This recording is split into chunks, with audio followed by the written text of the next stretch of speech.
ये जो नवरात्र पूजा समय रे 9 दिन रे खास करके ये कामटी करंतु निश्चिंत भाव में आपण शुभप्रद हम कामटी कौन ना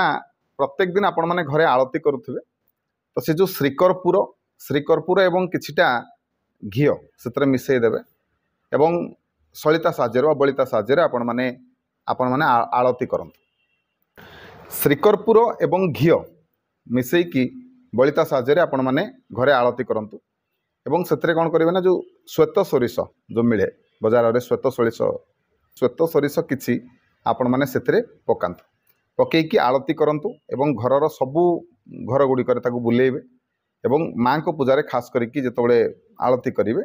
ये उपाय करेंगे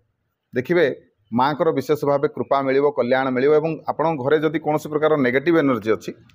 से आपणकर मुक्ति आपण मैंने पाइबे।